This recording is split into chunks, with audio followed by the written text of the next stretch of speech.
Have you ever promised yourself, I'll do it tomorrow? Tomorrow arrives, and somehow you say the exact same thing again. A day becomes a week becomes a month, and before you know it, the task you wanted to finish is still waiting. Here's the surprising part. Most people think procrastination is caused by laziness, but psychologists have discovered something very different. In many cases, procrastination has much more to do with our emotions than with our time. Hello everyone, I'm Clara and welcome back. Today we're going to explore one of the biggest challenges almost everyone faces, procrastination. We'll discover why our brains delay important tasks, why motivation isn't the real solution, and what practical strategies can help us stop procrastinating and start taking action. At the same time, you'll naturally improve your English. Throughout this lesson, you'll hear useful vocabulary, everyday expressions, and natural spoken English in context, helping you strengthen your listening skills, expand your vocabulary, and become more confident when speaking English. Today, we'll explore 5 practical tips. Tip number 1, the real reason people procrastinate. Tip number 2, why waiting for motivation never works. Tip number 3, the psychology of fear and perfectionism. Tip number 4, how small actions defeat procrastination. Tip number 5, build habits that make action automatic. By the end of this episode, you'll understand why procrastination happens and how to overcome it, while improving your English through a practical topic that can make a real difference in your daily life. So, let's begin with the first tip.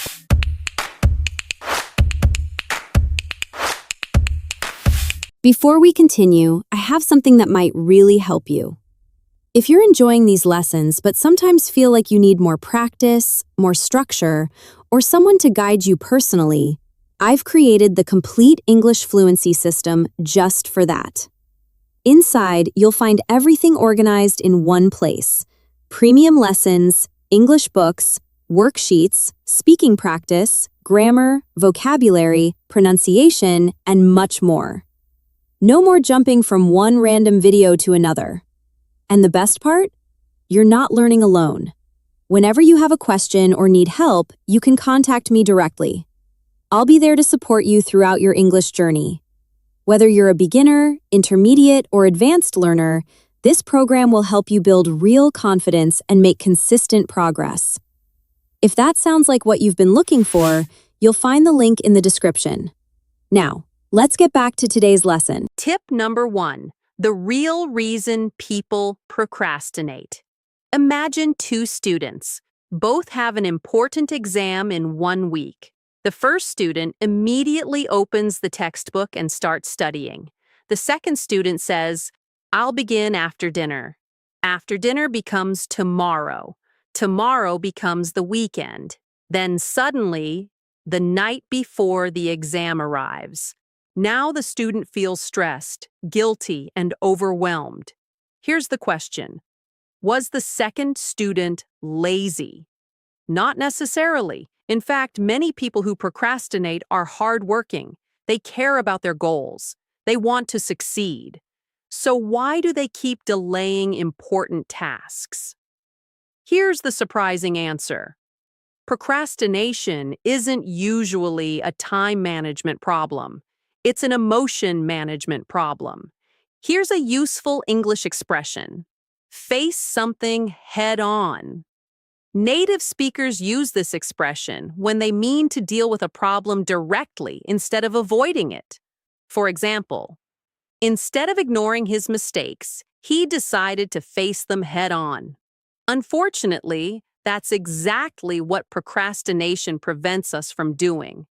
Instead of facing difficult tasks, we escape from the uncomfortable feelings they create. Think about the last task you postponed. Maybe it was studying, writing an email, starting a project, cleaning your room, or practicing your English. The task itself probably wasn't impossible. What you wanted to avoid was the feeling that came with it. boredom, uncertainty, fear of making mistakes, stress. Our brains naturally try to avoid uncomfortable emotions. So instead of starting the difficult task, we choose something that feels good right now. We check social media, watch another video, play a game, or tell ourselves, I'll feel more motivated later. For a few minutes, we feel better, but that relief doesn't last. Soon, another feeling appears, guilt, because deep down we know the task is still waiting. Psychologists describe this as a cycle. You avoid the task, you feel temporary relief. Then guilt grows. The task feels even bigger, so you avoid it again. The cycle repeats. The longer you wait, the harder it becomes to start. Let's connect this to learning English. Imagine you want to practice speaking English. You know it's important, but you're afraid of making mistakes. So instead of speaking, you watch another grammar video, then another.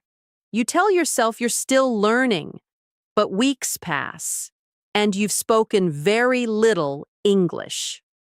The real problem wasn't grammar. It was fear. Here's another useful English expression. Get in your own way. It means to create problems for yourself that prevent you from succeeding. For example, she had the skills to succeed, but her self-doubt kept getting in her own way. Many people do exactly that. They aren't stopped by a lack of ability. They're stopped by the stories they tell themselves. I'm not ready. I'll start tomorrow. I need the perfect moment. But here's the truth. The perfect moment almost never arrives. Successful people understand something different. Action often comes before motivation, not after it. Think about exercising. Many people don't feel motivated before they begin, but after 10 minutes, their energy increases. The same happens with studying, writing, reading, even cleaning your room. Starting is usually the hardest part. Once you begin, your brain often becomes much more willing to continue. So before we finish, here's a challenge. The next time you catch yourself saying, I'll do it later, stop for a moment and ask yourself one simple question. What emotion am I trying to avoid? Are you afraid of failing, afraid of making mistakes, or simply feeling uncomfortable? Because once you identify the real reason, you've already taken the first step toward overcoming procrastination. Remember this: procrastination isn't a sign that you're lazy. More often, it's a sign that you're human, and the moment you stop fighting the task and start understanding your emotions, you become much stronger than procrastination itself. Tip number 2. Why waiting for motivation never works. Imagine waking up on a rainy Monday morning. Your alarm rings. You know you should go to the gym. You know you should study. You know you should start working on that important project. But instead, you think, I'll do it when I feel more motivated. Hours pass. The motivation never arrives. Has that ever happened to you? If so, you're not alone. One of the biggest myths about productivity is the belief that motivation comes first. But in reality, it's often the opposite. Here's a useful English expression. Take the first step. Native speakers use this expression when they mean to begin something, even if the journey seems difficult. For example, learning a new language feels challenging, but you only need to take the first step. That simple idea changes everything. Many people imagine motivation as something that suddenly appears. One day they wake up feeling inspired, full of energy, ready to change their lives. Sometimes that happens, but most days it doesn't. Psychologists have discovered that action often creates motivation, not the other way around. Think about riding a bicycle. The hardest part isn't riding, it's pushing the bicycle forward from a complete stop. Once the wheels begin moving, keeping your balance becomes much easier. Our brains work in a similar way. Starting requires the most energy. Continuing usually requires much less. Let's connect this to learning English. Imagine you tell yourself, I'll practice English when I feel motivated. Maybe you'll practice once this week, maybe not at all. Now imagine a different approach. You tell yourself, I'll study English for just 5 minutes. 5 minutes feels easy, almost too easy. But here's what often happens. After 5 minutes, your brain says, I'm already here. I might as well continue. 5 minutes become 15. 15 become 30. The difficult part wasn't studying. It was simply beginning. Here's another useful English expression. Get the ball rolling. It means to start an activity so that it becomes easier to continue. For example, let's answer the first question and get the ball rolling. That's exactly what productive people do. They don't wait for perfect motivation. They focus on getting the ball rolling. There's another reason waiting for motivation doesn't work. Motivation depends on emotions, and emotions constantly change. Some mornings you feel energetic, other mornings you don't. If your habits depend on your feelings, your progress will always be inconsistent. Imagine if professional athletes trained only when they felt motivated. Imagine if doctors only went to work when they felt inspired.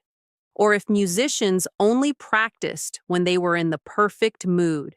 They would never reach excellence. Successful people understand that discipline creates freedom. They don't ask, do I feel like doing this? Instead, they ask, is this important? If the answer is yes, they begin, whether they feel motivated or not. Here's something interesting. Scientists have found that every time you complete a meaningful task, your brain releases chemicals associated with satisfaction and achievement. In other words, motivation often appears after you've started working, not before. Before we finish, I'd like to give you a simple challenge. The next time you're avoiding an important task, don't promise yourself you'll finish it. Promise yourself you'll work on it for just 2 minutes. Open the book. Write 1 sentence. Read 1 page. Practice English for 2 minutes. That's all. Because once you've taken the first step, your brain often becomes willing to take the second, then the third, then the fourth. Remember this. Don't wait until you feel motivated to act. Act, and let your actions create the motivation you're waiting for. Because the people who achieve the most aren't always the most motivated. They're the ones who learn to begin, even on the days they don't feel like it. Tip number 3, the hidden connection between fear and procrastination. Imagine you're about to start something important. Writing your first book, applying for your dream job, starting a business, giving a presentation, or simply speaking English with a native speaker. You sit down, open your laptop, and then you do something completely different. You check your email, organize your desk, watch one more video. Suddenly, an hour has passed. The strange thing is, you weren't avoiding the task. You were avoiding the possibility of failing. Here's an important question. Have you ever delayed doing something because you were afraid it wouldn't be good enough? If your answer is yes, then you've experienced one of the most common causes of procrastination, fear. Here's a useful English expression. Hold yourself back. Native speakers use this expression when they mean to prevent yourself from reaching your full potential because of fear or self-doubt. For example, she had all the talent she needed, but fear kept holding her back. Many people think procrastination happens because they don't care. Ironically, it often happens because they care too much. They care so much about doing something perfectly that they become afraid to begin. Psychologists call this perfectionism. Perfectionism sounds like a positive quality. After all, who doesn't want to do great work? But healthy excellence and perfectionism are not the same thing. A person who wants excellence says, "I'll do my best and keep improving." A perfectionist often says, "If I can't do it perfectly, I shouldn't do it at all." Can you see the difference? One mindset creates action. The other creates delay. Let's imagine you're learning English. Your teacher asks you to answer a simple question. You know the answer, but you stay silent. Why? Because you're worried your grammar won't be perfect or your pronunciation won't sound natural. Meanwhile, another student answers confidently.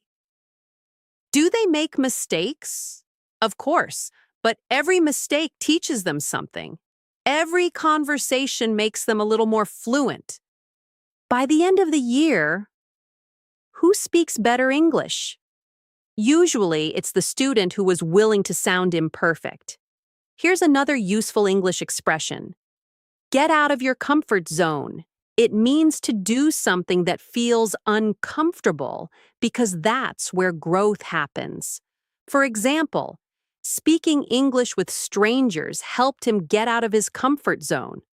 That's exactly what fear tries to stop us from doing. Fear whispers, "Wait until you're ready." But growth answers, "You'll become ready by doing it." Think about a child learning to walk. Do they fall? Again and again. Do they stop forever after falling? Of course not. Falling isn't evidence that they're failing. It's evidence that they're learning. Somewhere along the way, many adults forget this. They begin believing that mistakes are something to avoid. In reality, mistakes are often proof that you're challenging yourself. Here's something fascinating. Researchers have found that many successful entrepreneurs, athletes, writers, and artists don't have less fear than other people. They simply have a different relationship with it. Instead of asking, "What if I fail?" they ask, "What if I never try?" That one question changes everything because regret often lasts much longer than failure. Failure teaches. Regret only reminds you of opportunities you never took. Before we finish, here's a challenge. Think about one task you've been avoiding. Now ask yourself honestly, am I delaying this because it's difficult or because I'm afraid of not doing it perfectly? If the answer is fear, remember this. You don't need to be perfect to begin. You only need to be brave enough to start. Because every expert, every successful person, and every confident speaker was once a beginner who made countless mistakes. The difference is that they didn't let fear decide their future. They acted anyway. And that's exactly how confidence is built. Tip number 4, small actions break the cycle of procrastination. Imagine you're standing at the bottom of a huge mountain. Someone tells you, climb to the top. You look up. The mountain seems endless, almost impossible. You immediately feel tired before taking a single step. Now imagine someone says, just walk to that first tree. Suddenly, the journey feels much easier. The mountain hasn't changed. Only the way you think about it has. That's exactly how procrastination works. Many tasks don't feel difficult because they are difficult. They feel difficult because our brains see them as too big. Here's a useful English expression. Take it one step at a time. Native speakers use this expression when they mean to focus on one small step instead of worrying about the entire task. For example, writing a book seems impossible, but if you take it one step at a time, you'll eventually finish it. That's one of the most powerful ways to defeat procrastination. Break the task into pieces so small your brain has no reason to avoid them. Let's imagine you need to write a 20-page report. If you keep telling yourself, I have to write 20 pages, your brain immediately feels pressure. But what if your goal was simply write one paragraph, or even write one sentence? That feels completely different. The task hasn't changed. Your starting point has. Psychologists often call this reducing psychological resistance. The easier a task feels to begin, the more likely you are to start. And once you start, continuing becomes much easier. Let's connect this to learning English. Imagine someone says, I'm going to study English for 3 hours today. That sounds exhausting. Their brain immediately begins looking for excuses. Maybe tomorrow. I'm too tired. I don't have enough time. Now imagine they say, I'm going to learn 5 new words. Or, I'm going to listen to English for 5 minutes. Almost anyone can do that. And here's the interesting part. 5 minutes often becomes 15. 15 becomes 30. Because starting creates momentum. Here's another useful English expression. Baby steps. Native speakers use this expression to describe small, gradual actions that eventually lead to a big goal. For example, improving your English takes time, so focus on baby steps every day. Many successful people think this way. They don't ask, how can I finish everything today? They ask, what's the smallest action I can take right now? That question removes pressure. Imagine cleaning a messy room. If you think, I have to clean everything, you'll probably postpone it. But if you decide, I'll organize this one shelf, you're much more likely to begin. And once that shelf is finished, you often continue with another, then another. Action creates motivation, not the other way around. There's another reason small actions work. Every completed task gives your brain a small feeling of accomplishment. That feeling builds confidence, and confidence makes starting the next task easier. It's like pushing a heavy car.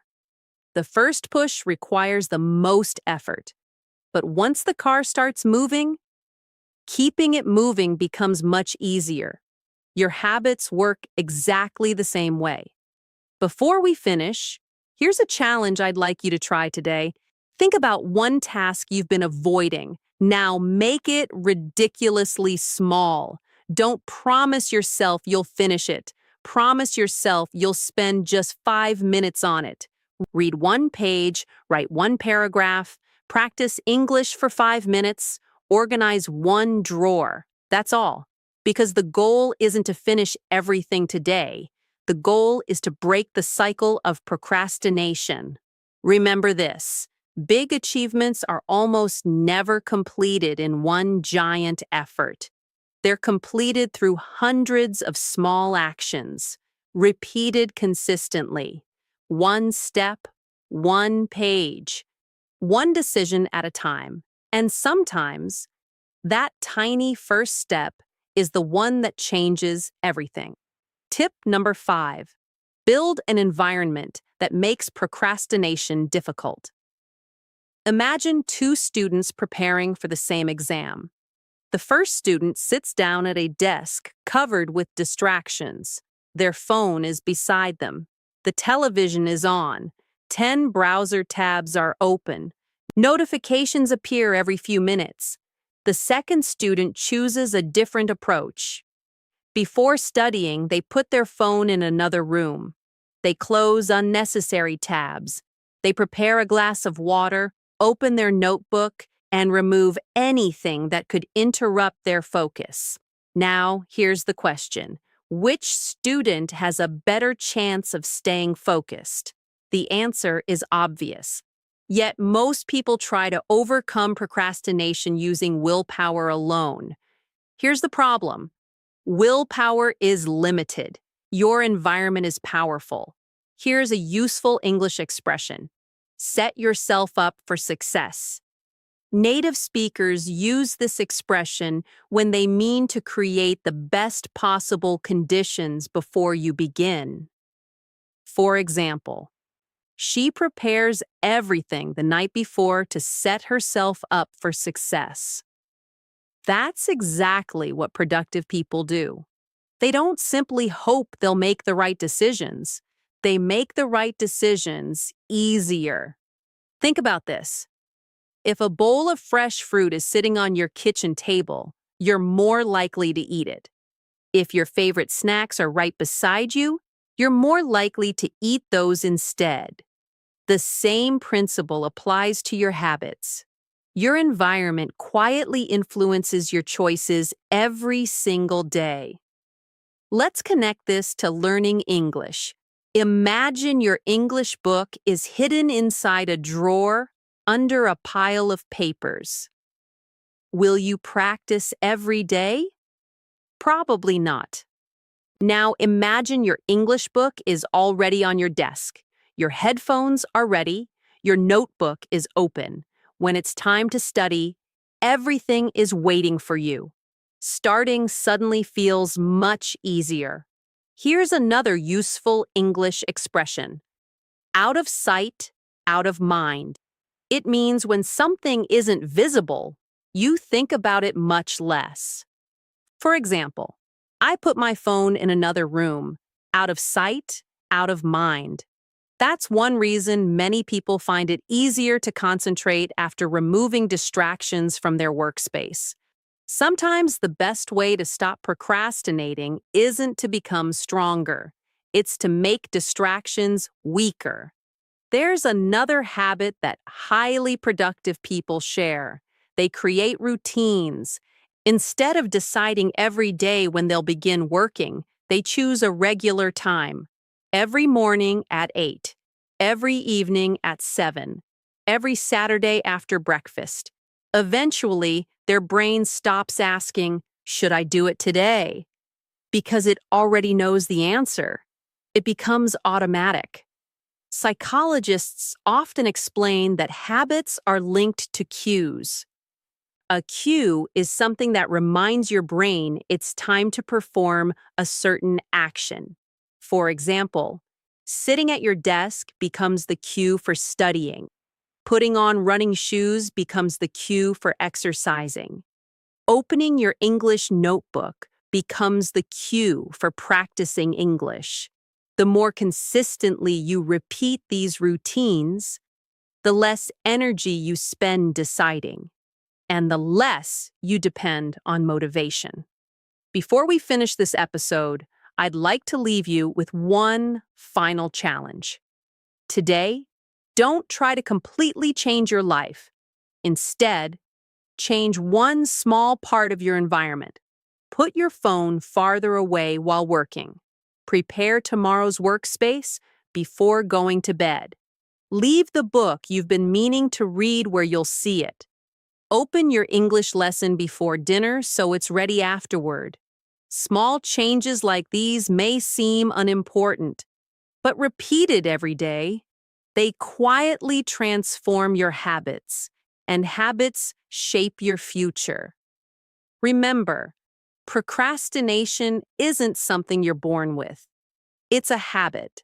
And like any habit, it can be replaced. Not through perfect motivation, not through endless willpower, but through small actions, smart routines, and an environment that makes doing the right thing the easiest choice.